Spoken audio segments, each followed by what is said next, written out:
Okay,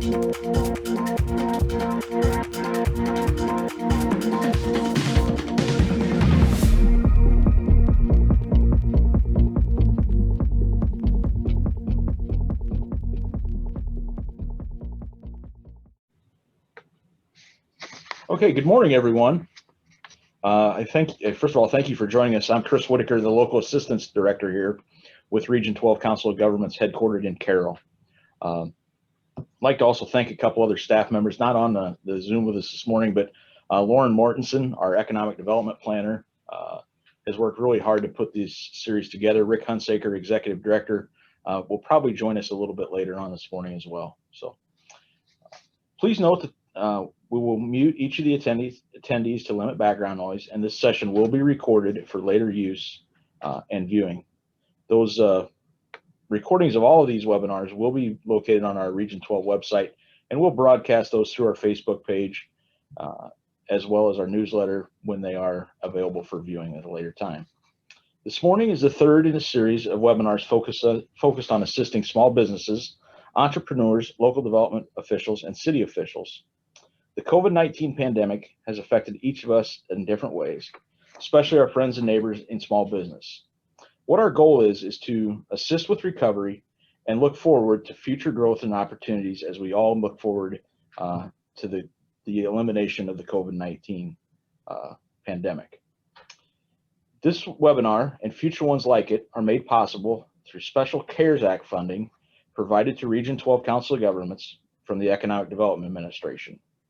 I'd also like to thank the 6 county economic development organizations in Region 12, Audubon County Economic Development, Carroll Area Development Corp., Chamber and Development Council of Crawford County, Greene County Development Corporation, Midwest Partnership, and SAC Economic and Tourism Development for their work in promoting this event and assisting in developing these topics.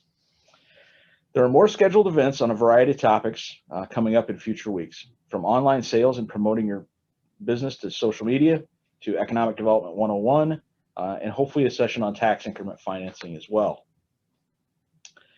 As always, if you have questions or suggestions for future topics, please feel to reach out to myself, Lauren, or Rick here at the COG. Our next webinar will be next Wednesday morning, March 3rd at 7:30 a.m. on why you need a website and tips to building a solid one. Darcy Swan here will be one of the presenters at that webinar with this Iowa Small Business Development Center. This morning, I'm very pleased to introduce our presenter. Lisa Casper has worked with the Iowa Department of Revenue for 16 years in various areas, including corporate income tax, individual income tax, tax preparer services, and most recently, field audits. Since June of 2020, she has been in a shared position with the Department of Revenue and the Small Business Development Center, assisting clients with their state tax questions. Also, thank you to Darcy Swan, Business Counselor with the North Central Iowa Small Business Development Center, who will coordinate the question and answer session. If you have questions throughout the presentation, feel free to type them into the chat box, and Darcy will field them, and then Lisa will address those. So I guess, Darcy, thank you. So now, Lisa Casper, thank you for the time this morning, and we look forward to your presentation here. Thank you so much. Let me get my screen shared here. Let's see. Can you see my PowerPoint? Yes. Yep. Okay, perfect. So I'm just going to go ahead and dive right in. I start with this disclaimer that the information in this presentation is just an informal opinion and applicable to the factual situation referenced and the statutes in existence at the time of issuance.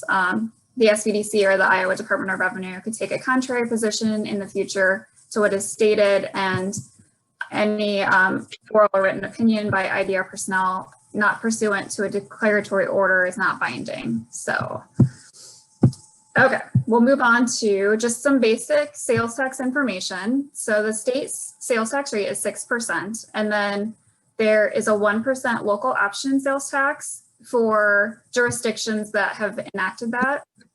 And I'll talk a little bit more about that. So for the majority of Iowa, the sales tax is 7%. There's very few areas now that don't have that local option tax. And just some general rules, the tax can't be paid by the seller. They have to collect that tax from the customer and then remit it on. The retailer can't pay it themselves. And then a common question that comes up is whether sales tax can be included in the total sales tax, the price. And the answer is yes. That's really common in bars, movie theaters, where they don't want to deal with a lot of change. So movie theaters will only sell a ticket for $10, the tax is included. Bars will sell a beer for $3, the tax is included, and that's fine. They just need to post or make it clear that that's what they're doing. So in tax administration, this idea of nexus is something that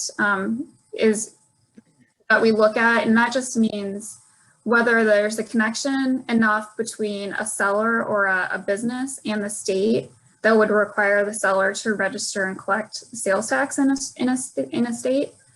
And there's two types of nexus. There's physical nexus and then economic nexus. Lisa, real quick, are you having multiple slides that you're looking at, or are we still on the title slide? Oh my goodness. I just noticed, there we go. Okay. There we go. Okay, sorry. I was doing it on the other one. Okay. So physical nexus is if you have an office, warehouse, a representative coming into Iowa, and services performed in Iowa, or delivery by your own trucks into Iowa. So physical nexus isn't established if you have a carrier. And so if you're using UPS or the Postal Service delivering into Iowa, that wouldn't create physical nexus. Economic nexus is a fairly new thing. About 3 years ago, there was a Supreme Court case that went from South Dakota. It's Wayfair versus South Dakota. And that essentially established the ability for states to assert their sales tax, even if a company doesn't have physical presence in the state. So in Iowa, if you're not located within Iowa and don't have a physical presence, if you sell $100,000 into the state, you would need to collect and remit sales tax on any sales shipped into Iowa. And that applies to marketplace facilitators as well. Well, I'm going to talk about that in a little bit. But this doesn't apply, the $100,000 threshold doesn't apply if you have physical nexus. So any Iowa located business, or if you have physical presence in Iowa, needs to collect and remit regardless of the sales dollar amount. So once a remote seller, so somebody not located in Iowa, meets that $100,000 threshold within the calendar year, they need to collect the sales and local option tax on the first day of the next calendar month. So in the example here, the remote seller exceeded that $100,000 in September of 2020. So starting November, they need to start collecting and remitting sales tax. And then they need to collect that tax through at least the end of 2021, and then establish whether they've continued to meet the $100,000 threshold, whether they need to keep collecting and remitting. So any business that has either the physical or the economic nexus has to register for a sales tax permit and collect Iowa sales tax and the local option tax. So marketplace facilitators provide the infrastructure for sellers to make sales. So I believe Shop Iowa was on last week, correct? So they're considered a marketplace facilitator. So anybody that posts or uses their website, Shop Iowa would collect and remit the sales tax on their behalf. And although I think on Shop Iowa, there's a requirement that they have to have an Iowa location. So in those situations, the seller is going to have both their own sales made in person that they're going to have to remit sales tax on their own, but any sales made via Shop Iowa would be collected and remitted by Shop Iowa. So that's the marketplace facilitator. And since Shop Iowa is located in Iowa, the $100,000 doesn't apply, but there would be marketplace facilitators that are outside of the state that don't have physical presence, and that's when you would look at the $100,000.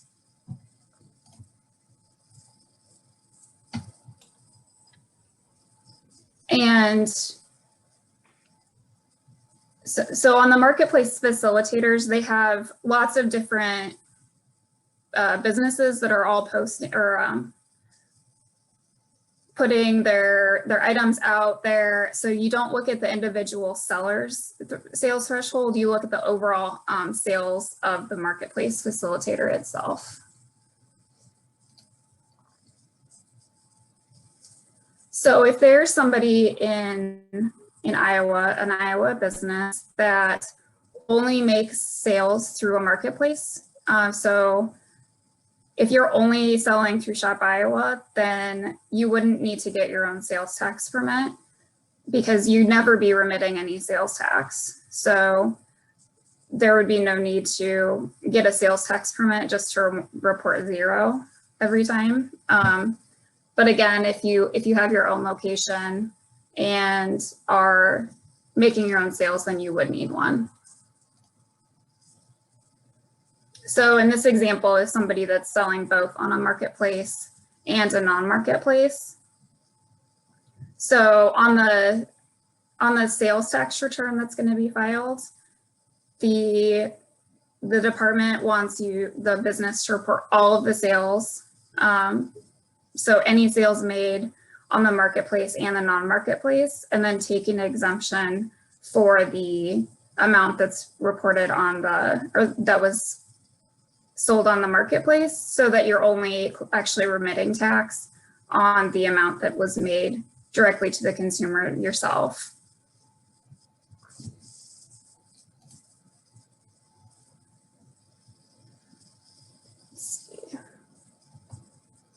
And this is just talking about, so if you're an Iowa business, it doesn't matter what your sales threshold is, you need to be remitting tax on everything.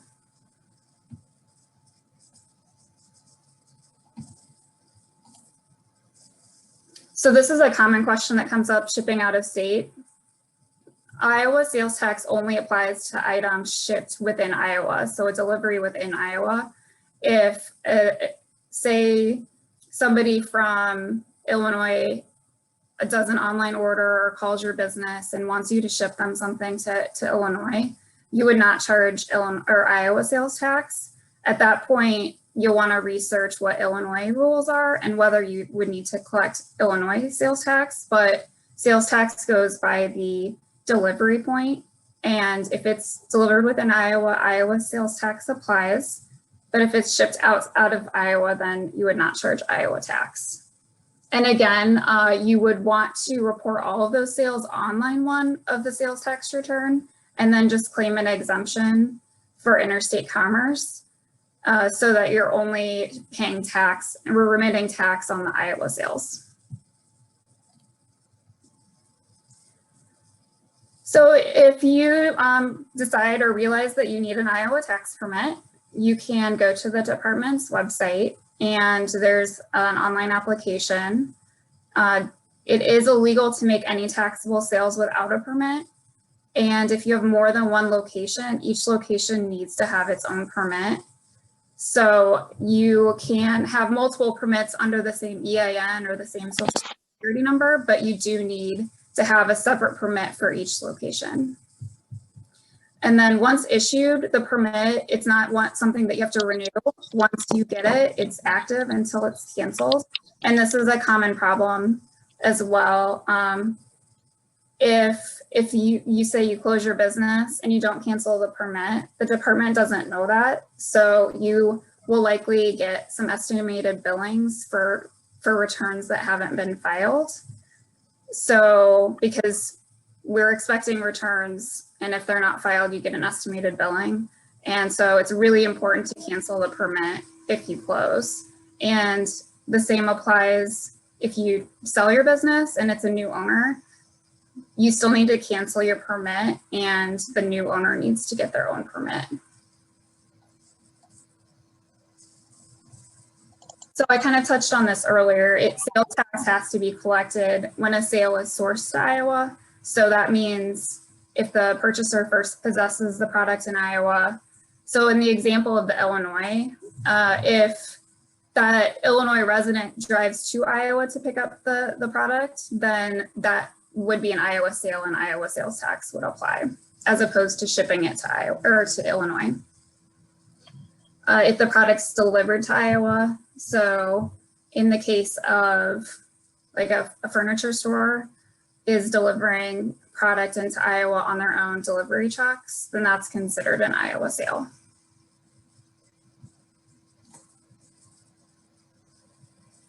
So what is taxable? A good way to think of it is all tangible personal property is taxable unless it's specifically exempted in the code. And the reverse of that is taxable services are exempt unless they're specifically listed in the code. So it's kind of reversed. So some common taxable services are appliance repair, cosmetology, electrical repair, janitorial services. Janitorial services are only taxable for commercial property, not residential. Lawn care landscaping is taxable, interior decorating and photography. And then some common exemptions for the tax would be anything related to new construction, reconstruction, remodeling of buildings. If you're providing a service for an employer, you're not going to charge sales tax on that.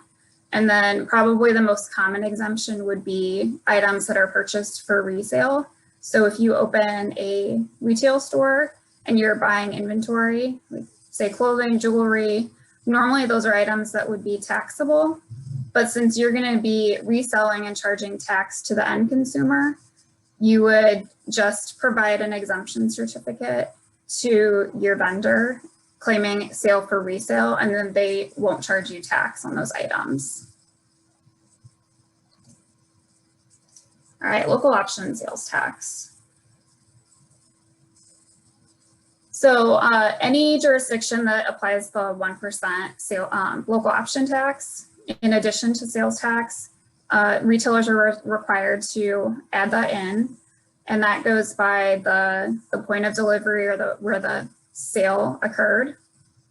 And as I said earlier, there's very few jurisdictions now that don't have the local option, but there is a couple ways to look up the local option to see if you need to charge that or not. And I included a link on here, but there's a spreadsheet that just lists by county, city, whether it has the 1%, and then you can also search by address. And when filing the sales tax returns, it doesn't ask for a breakdown of city. You just need to track where your sale occurred by county, and it's going to have you break that out. So if you made $100,000 in sales, 50,000 was in Polk County, 50,000 was in Story County. That's just how it's going to have you break it out.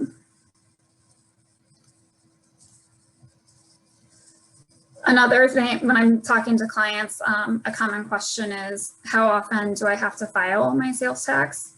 And that really depends on how much sales tax you're going to be collecting and remitting. So really small businesses, or say you make most of your sales on a marketplace facilitator website, are going to be an annual filer, and that's just $120 of tax per year or less. And so you're just filing one return per year. It's due the end of January. And then a lot of small businesses, I would say, probably fall into the quarterly. So that's more than $120, but less than $6,000 of tax per year. So you file that 4 times per year. And then there's monthly and semi-monthly. So semi-monthly would be really large, where you're remitting more than $5,000 in tax per month. And when when you would apply for the sales tax permit, this is one of the questions that you'll have to answer, what you want your filing frequency to be. And what I recommend to people, because when you're first starting out, you might not know how much tax you're going to be remitting. So I usually recommend just do your best guess. And then if you get into where you're making maybe more than what you thought you would be and remitting more, then you can always change your filing frequency. That's not a problem. So all returns and payments are remitted through the Iowa e-file and pay system. Once you apply for the sales tax permit, you will get a letter in the mail. Unfortunately, the sales tax permit isn't issued instantaneously when you apply for it. Someone has to process the application, and then in about 2 weeks, you'll receive a letter in the mail with the permit number and instructions on how to file and pay. And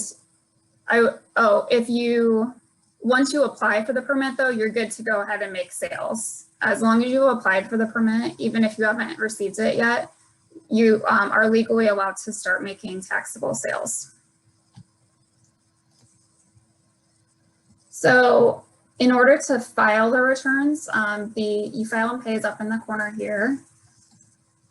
And then this is just what it'll look like. The BEN number is what you'll receive in the mail with your permit number. So that'll be provided to you. And then it's just gonna have you set up your account once you enter into there. So changing a permit is also a common issue. I mentioned changing filing frequency, but the permit change also is used for an address change, a business name change, to change any of the responsible parties. Something that is important to do is if your business moves, it's really important to update that address. And as long as you're still within the same county, you don't need to cancel the permit. But if your business moves to a completely different county, the permit number is linked to a county number. So you will need to cancel your old permit and apply for a new one if you do move to a different county. And that is either a paper or an online option. Same with the registration. Most people do the online application, but there's also a paper if you prefer that. And then I mentioned this earlier, it's really important to cancel a permit if you close. And some people forget to do that, but it's an important step. And yeah, the cancellation form is part of the business change form. It's all the same. So if you ever need to call into the department, we're really restricted on confidentiality. So we're not going to speak to anybody about tax information unless we're able to verify that you're the owner or the responsible party of the business. So if you want your accountant or attorney to call into us and talk to us, they're going to need to complete the power of attorney form in order for us to do that. And that form is available on our website as well. And then I highly recommend subscribing to updates on our website. So there's different options or topics that you can choose. And then anytime there's an update on that, you'll get an email. It could be law changes, when COVID happened, there were several due date extensions or special offers for the department that you could apply for extensions, stuff like that. So that's a good way to keep connected. And then here's my contact information. If anybody would like to reach out, I'll just leave that up there so people can write it.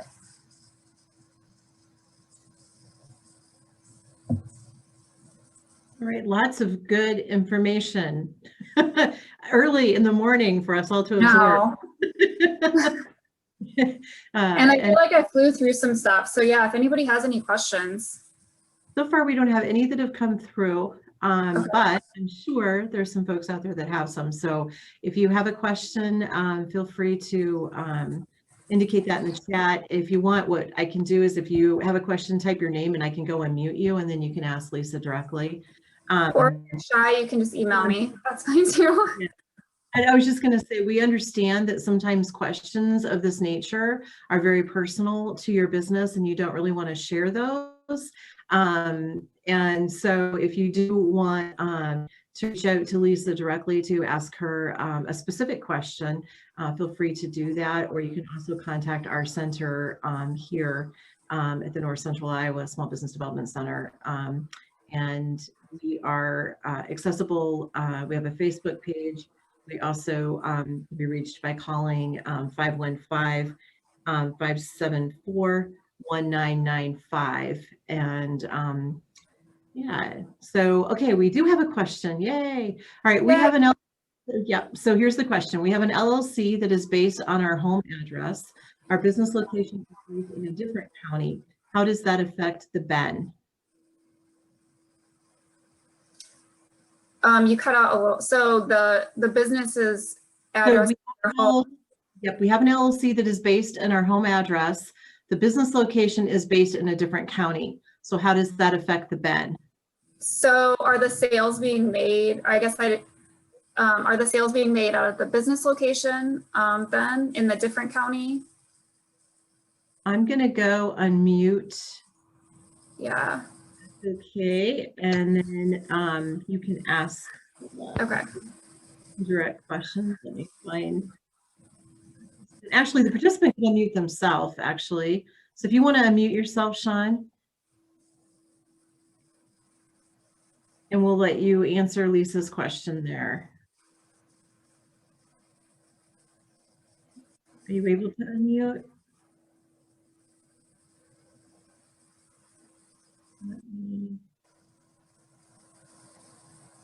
That's a good question.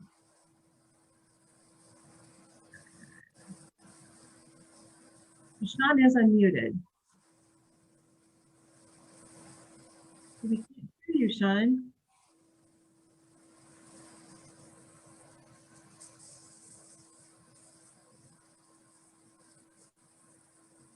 You tried it. Okay. So it shows that you're unmuted. Well, hold on a second. Technology is wonderful.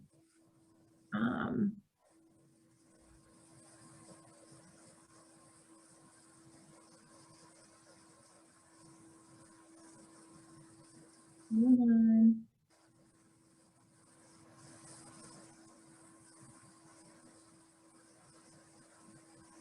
Or I guess I could just say, so if the business is actually operating out of a different county and that's where the sales are being made out of, the sales tax permit really should have that address as the location address.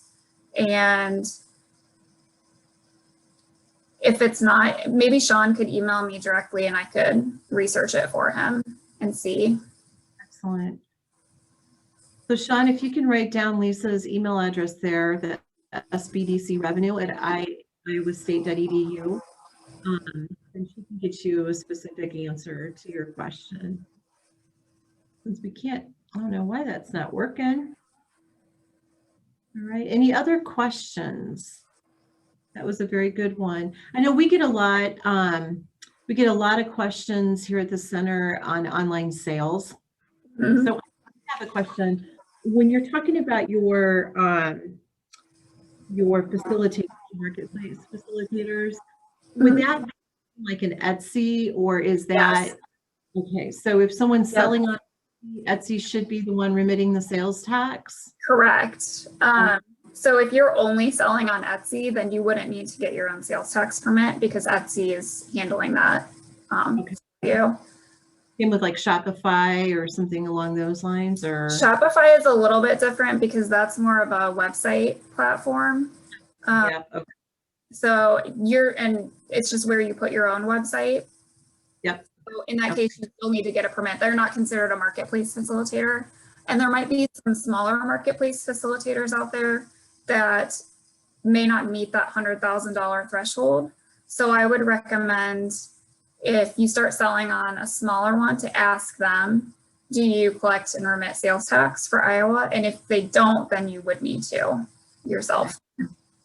I do know we had a gal that was setting up an online business, and through, trying to think of what platform she was using, but they asked her a lot of sales tax questions, and they actually, where the order was being placed from, they would pull in the applicable sales tax through that area if it applied to business. So that was kind of an idea for them to be able to not have to worry about going out and figuring out what sales tax would be for every party. I think Shopify does the same thing. It just knows based on the delivery address whether Iowa sales tax applies or not.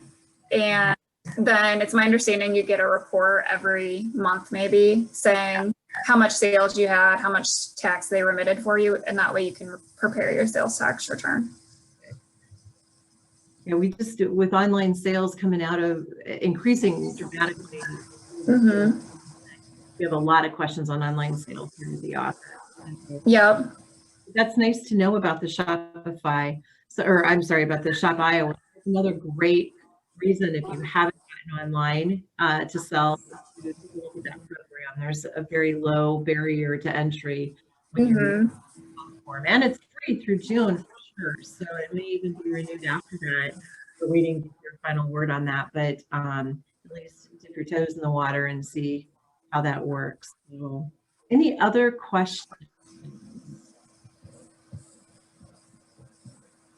All right. Well, if you do have questions, we highly encourage you to send us at sbcrevenue@iastate.edu, or you can always call our center. We have an office right there in Carroll, and we're headquartered out of Fort Dodge. And again, that phone number for our office is 515-574-1995. You can reach out to Kimberly Kupenthaler, who's our regional director, or myself, Darcy Swan, and we'd love to get you the answers that you need for making sure everything's in compliance and running smoothly for you. So, all right. Well, Chris, I think we're ready to wrap it up for today. A good action-packed or informational-packed half hour there for sure. So, Lisa, thank you very much for taking the time to share your knowledge this morning on sales tax. And Darcy, thank you as well for moderating. Thank you to the participants. We look forward to seeing you at our future webinars. So thank you very much. Have a great day.